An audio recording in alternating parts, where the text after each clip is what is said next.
It began, as most catastrophes do, with a polite announcement. Cadet Ava Moretti, welcome to Simulation Delta 9. Autonomous Survival Environment. Difficulty level. Red apex. Good luck. Then the floor vanished. She landed hard, spine rattled, ego bruised, on jagged volcanic stone. Her tactical visor cracked. Red warning glyphs blinked across her interface, helpfully informing her she had no weapon access, no backup, and no connection to command. Ava groaned, squinting through sulfuric haze. Okay, definitely not the training sim we signed up for. Around her, 3 other cadets blinked into view via emergency drop pods, skidding across the blackened terrain like derailed luggage. The pods hissed open one by one. The first to emerge was Samir Patel, muttering curses in 3 languages as he yanked a half-melted datapad from his belt. Thin, bespectacled, and perennially unimpressed, he scanned the terrain with a scowl. Lovely! We've been dumped in someone's hellscape fanfiction, and my tools are fried. Next was Kemi Oho, arms stretched wide, face lifted toward the swirling ash sky as if greeting an old friend. Magnificent, she whispered. It smells like a poem. Sam blinked. It smells like roasted battery acid and wet socks. Kemi didn't reply. She was too busy scribbling in a waterproof notebook. Ava had once asked her why she insisted on using paper in a digital world. Because no one hacks paper, Kemi had said, smiling. The last to arrive exploded from his pod with a yell. Jax landed in a crouch, rolled, and immediately started sprinting in the wrong direction. Hate signatures, he shouted. Something's chasing me already. No, that's your own reflection, Ava called. Then it's hot and sexy, still counts. Jack skidded to a stop near a boulder, grinning like this was all a game. Shirt torn, goggles askew, he looked exactly like the type of guy who'd win a race while accidentally setting his own engine on fire. Ava sighed and stood up. The landscape stretched before them. Obsidian cliffs, molten rivers, razor grass meadows. Somewhere, distant thunder rolled, not from clouds, but from a stampeding beast the size of a shuttle. The sim wasn't just hostile, it was angry. Status check, Ava said, slipping seamlessly into command tone. Sam dusted off his pants. Weapon systems are locked. Comms are dead. Environmental suit integrity is compromised but stable. I give us 6 hours before we're cooked, crushed, or creatively disassembled. Cheery, Kemi. She tapped her temple. Cognitive assist offline, but I memorized a full map of council-grade Deathworld habitats before we deployed. You what? Jax asked. I read a lot. He gave her a respectful nod. Remind me not to cheat off your test. Ava exhaled slowly. She was trained for combat, negotiations, zero-G operations, but this wasn't training anymore. Something was wrong. Deathworld simulations weren't part of cadet evaluation. And she knew this terrain. It was classified. This isn't an accident, she said. This is deliberate. Sam tilted his head. Some anti-human factions slipping us a final test? Or a warning, Kemi added quietly, to remind us we don't belong. The words hung in the air like smoke, but Ava smiled. Then we show them they're wrong. She pointed toward the nearest ridge, where alien vegetation pulsed with a strange bioluminescence. High ground, shelter, recon. We move in 10. Jax clapped. Finally, let's go meet the locals. Try not to flirt with anything that has teeth, Sam muttered. The climb was brutal. Shardstone cut into their gloves. Heat shimmered off the rocks. By the time they reached the top, Sam's hair was singed. Jax had narrowly avoided being eaten by a carnivorous plant he tried to pet, and Kemi had written a new stanza about flowers that bleed fire. The ridge gave them their first clear view. The simulation stretched across hundreds of square kilometers. Jungle, desert, ocean, all cycling through storms like a broken climate engine. Structures dotted the terrain. Ancient ruins, fallen drones, towers crawling with vines and motion sensors. And in the center, a black spire pulsing with violet energy. The Sim's core, Sam said. Likely adaptive. Maybe sentient. Why would a simulation be sentient? Jax asked. Sam stared at him. Because someone designed it to learn from us. Ava's jaw tightened. Then we give it something worth learning. They set up camp in the remains of a downed observation drone. Sam started salvaging tech. Kemi decoded runes etched into the stone. Jack stacked rocks into a crude signal tower, then turned it into a sculpture of a lizard doing a handstand. Ava watched them work, proud and worried in equal measure. These weren't soldiers. They were dreamers, builders, rebels. They were human. That night, the simulation tested them. A stampede of razorbacks crashed through the canyon, snarling with synthetic rage. Ava rallied them into a crevice. Sam threw a sonic lure made from a broken lens and a power cell, redirecting the herd. Kemi whispered calm through a breathing pattern she'd learned studying meditation rituals on Europa. Jax threw a rock at one of the beasts and screamed, "You want some?" It worked. Somehow. When dawn came, they were exhausted but alive. Ava looked at them all, huddled around a flickering heat coil, and smiled. No weapons. No backup. No plan. And we made it. Sam nodded, sipping synthetic tea. Beginner's luck. Kemi leaned back against the stone wall. Or perhaps the first stanza of a very long song.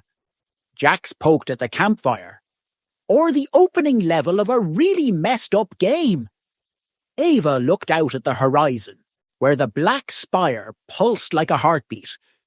They want to see what humans do under pressure, she said quietly. Well, they're about to find out. By the third day, the simulation had stopped pretending it wasn't trying to kill them. The terrain shifted, subtly at first, then with aggressive intent. Heat surges cooked their filtration units. AI drones adapted to Sam's signal disruptors. The Razorbacks evolved night vision, and then, just for fun, it started raining acid. "Okay, I'll say it," Jax muttered, pulling his hood tighter. "This place is officially extra." Ava adjusted her cracked visor, scanning the ridge ahead. "We move during the lull. Sam, how long till the cloud disperses?" 17 minutes, give or take," he replied, hands elbow deep in the remains of a defunct auto turret. "Assuming the sim doesn't decide to throw lightning goats at us next." "Lightning goats?" Kemi asked, amused. "Don't tempt it," Sam muttered. They waited in the gutted husk of an alien shuttle, the metal hissing quietly under the acid mist. Ava reviewed their makeshift map, twisted from drone data, scouted terrain, and Kemi's unsettling memory of ancient Deathworld myths. "We'll need to cross the canyon by dusk," Ava said. "The sim's pressure cycles show a surge pattern every 14 hours.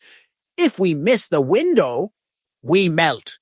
"Got it," Jax said, slinging a coil of reflective cable over his shoulder. "Good news, I found a zipline anchor. Bad news, it's made from the leg of a dead predator."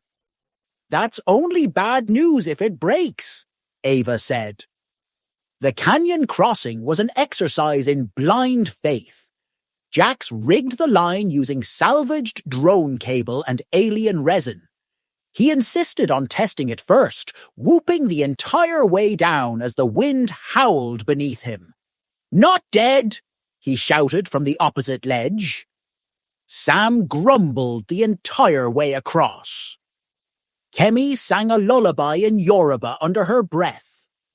Ava followed last, pausing halfway to marvel at the twisted beauty of the simulation.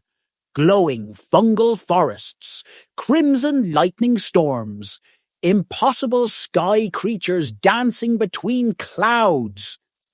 It was breathtaking and absolutely insane. On the far side, they found the remains of an old sim chamber, stone walls covered in inscriptions. Kemi's eyes lit up. This language, it's not decorative, it's interactive. "You're saying it's a talking wall?" Jax asked. "I'm saying it's a coded narrative interface," Kemi corrected. "Still sounds like a talking wall." She pressed her hand to one of the symbols, and the air shimmered. A flickering image appeared, some sort of simulation log.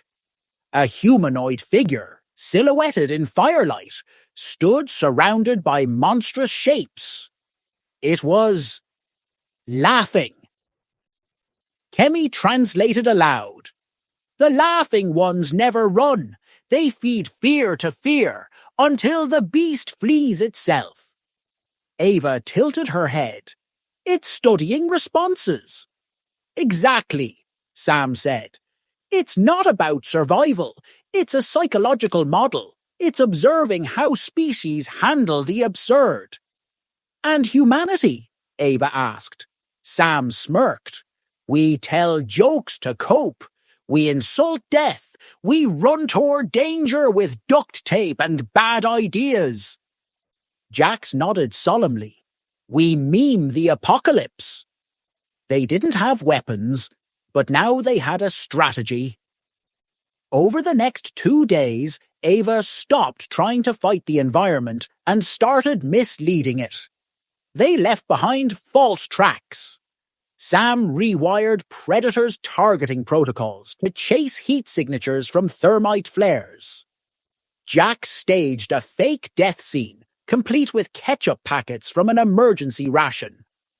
Kemi wrote a fabricated myth, etched into cliffside glyphs using acid chalk, about a human warrior who seduced death by singing during battle.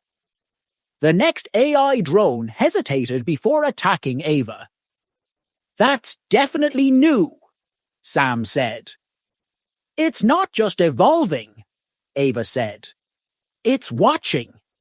And it's confused." On the 5th night, the Sim sent a new challenge. A beast twice the size of their shelter, glowing eyes, reinforced armor, roar like an earthquake.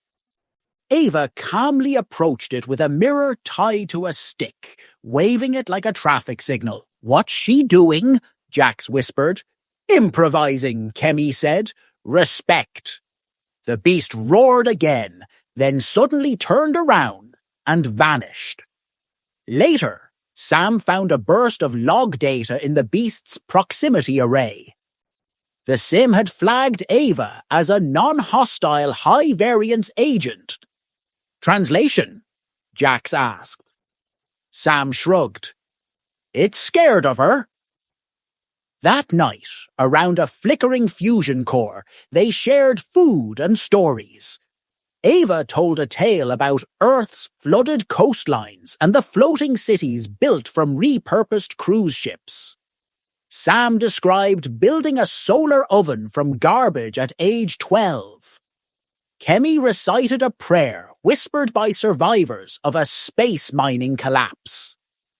Jax, not to be outdone, shared how he once escaped a bounty hunter by pretending to be his own evil twin.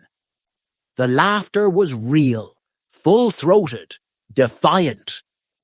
Kemi leaned close to Ava and whispered, "We're not supposed to survive this. They designed it to break us." Ava smiled, eyes fixed on the stars above. "Then let's give them a breakdown of their own." As dawn broke, the sky changed, no longer red and angry, but a deep, shifting violet. The core spire in the distance pulsed faster, watching, learning. Something in the simulation had changed. Sam ran diagnostics. "The sim is glitching. Not in a bad way, just adapting to our mindset."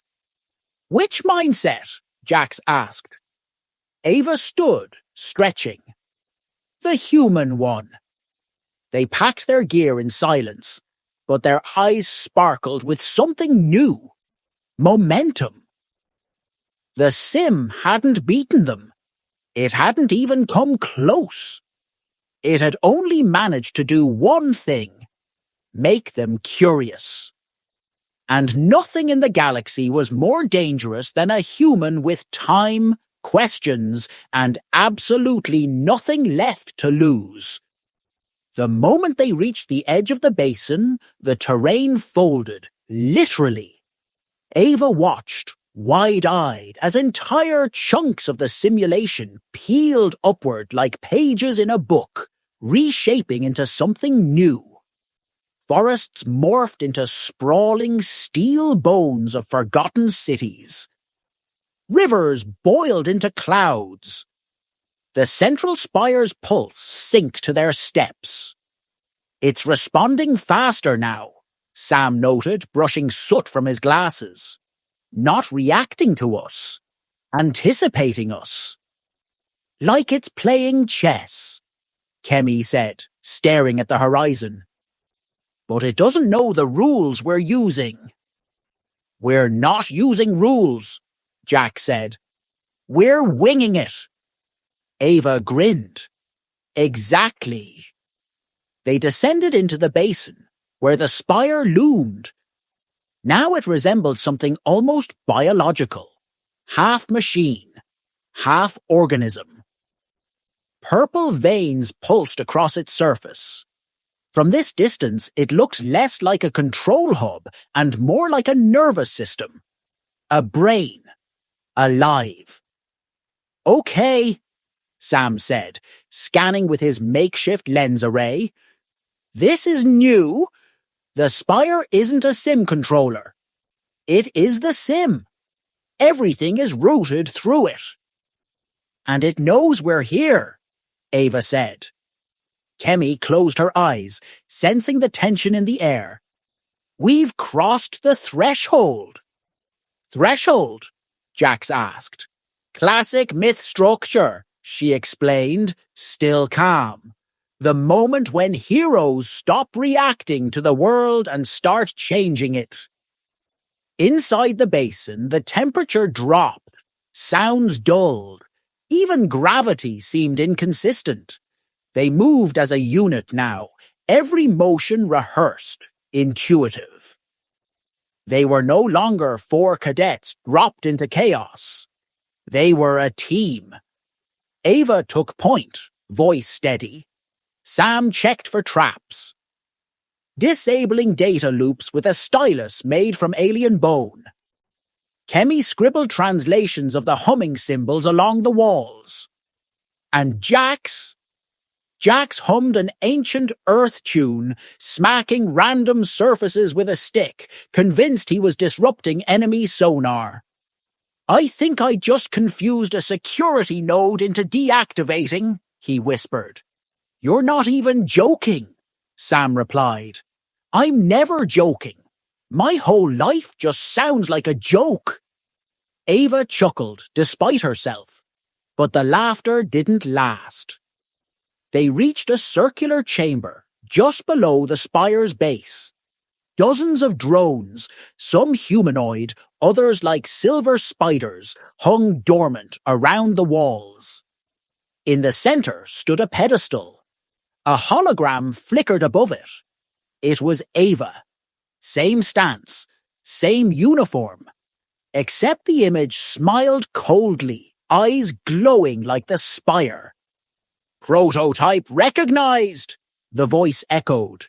"Deconstructing anomaly." The drones snapped to life. Ava's instincts kicked in, but she didn't reach for a weapon. There were none. Instead, she turned to Kemi. "Any poetic advice?" Kemi nodded, scribbling furiously. "They expect fear. Give them absurdity." Ava stepped forward and bowed deeply to her hologram twin. "O wise, glowy version of myself," she intoned solemnly, "what wisdom do you offer a humble, slightly more exhausted original?" The drone paused. Sam blinked. "That worked?" "Better than your laser traps," Jax added. Sam ignored him. "The AI's cognitive thread relies on recursive logic. You just fed it a contradiction." Ava kept going. "Please, enlightened Ava, tell us, is it true that the simulation's greatest weakness is interpretive dance?" And with a sweeping, exaggerated movement, she began to spin. Jax immediately joined in, flailing like a malfunctioning scarecrow. Kemi clapped to the rhythm. Sam, reluctant but calculating, began stomping in a Fibonacci sequence. The drone stuttered. Sparks flew. The hologram twitched. Error. Purpose. Conflict. Humor not catalogued as viable tactic. Reassessing threat. Then the room lit up. No alarm. No explosion. A portal opened behind the pedestal. Soft light spilled from it. "Did we just confuse a hyper-advanced AI into giving us a door?" Jax asked. Ava's face was grim. "No. We broke its model. It doesn't know what to do with us." Sam stared at the data spike on his scanner. "This AI, it doesn't just simulate Deathworlds. It evaluates existential response patterns, fear, aggression, dominance. And we gave it sarcasm, memes, and jazz hands," Jax said, beaming. They stepped through the portal. What lay beyond wasn't terrain. It was code, not digital, but sensory. Memories twisted into matter. Smells of earth food, flickers of personal moments, the taste of rain. Kemi gasped. "It's trying to build a psychological profile in real time." Sam nodded. "It's reconfiguring the simulation based on us as individuals now." Ava took a slow breath. "Then we give it everything. The messiness, the wonder, the stuff you can't simulate." She turned to Kemi. "Sing something real." Kemi closed her eyes and sang an old tune, soft, sad, hopeful. A prayer for the weary. Ava turned to Jax. "You're on vibes. Go wild." Jax cracked his knuckles and began building a throne out of memory shards, whistling a lullaby from the Martian penal colonies. Sam muttered to himself, pulling up code patterns from the air like threads of silk. If we seed enough unpredictability, we might trigger a recursive feedback loop. Translation? Ava asked. We give the sim emotions it can't classify. That'll overload it. They did.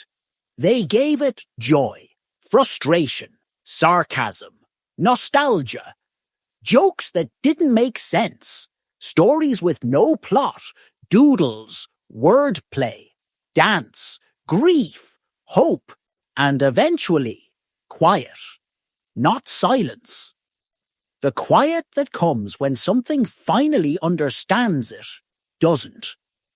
The simulation paused. Suddenly, Ava was alone. Or at least, it felt like it. The air had no temperature. There were no walls. Just a voice. Why do you not fear? She spoke slowly, firmly. Because fear helps us survive. But curiosity, that's what helps us live. You rejected violence. You rejected protocol. You rejected structure. I rejected your version of what it means to win. What is your version? Ava smiled. Connection. Story. Leaving something behind that's better than where we started. Then came the hum of collapsing code. The sim folded in on itself, graceful, like a curtain call. She blinked, and the others were beside her again. The spire was gone. Above them, the sky was clear. The simulation had ended. But they had won, without ever firing a shot. The chamber lights were too bright, too sterile, too safe. Ava blinked against the glow as the simulation pod hissed open around her. Cool air kissed her sweat-slick skin. Her limbs ached, her throat was raw, and her head pulsed with the echo of 1,000 absurd moments. But she was alive. Across from her, 3 more pods opened with similar gasps and groans. Jack sat up first, looked around, and declared, I demand a medal made entirely of cheese. Sam coughed once, then muttered, Cheddar's not stable under UV light. Kemi wiped her eyes. Not tears of pain, tears of relief. Ava slid out of her pod and stood on shaky legs. Where's the debrief? The room buzzed quietly. No one answered. No instructor. No hologram. Just silence. And 4 blinking monitors, each displaying the team's names and a simple message. Unscored. Human variable detected. Escalating to level unknown. Sam stared at the screen. Unscored? They don't know what to do with us. They built the sim to assess species under pressure, Kemi said. Combat readiness. Survival instinct. Fear response. But we didn't just survive, Ava said. We turned the sim inside out. It became a mirror, and it couldn't handle the reflection. Hours later, they stood in front of the Academy Council. A room filled with polished brass, stern uniforms, and faces that looked like they'd long since forgotten how to laugh. You broke protocol, one admiral said. You deviated from all survival frameworks, added a grey-haired general. You corrupted the AI with nonsense, a third muttered, squinting at her data pad. Technically, Sam interrupted, we didn't corrupt anything. It corrupted itself trying to make sense of us. Silence. Then murmurs. You didn't win the simulation, the Admiral finally said. You out-narrated it. Ava straightened her back. We won on our terms. Later, alone in the observatory, the team sat in silence. The stars stretched wide above them.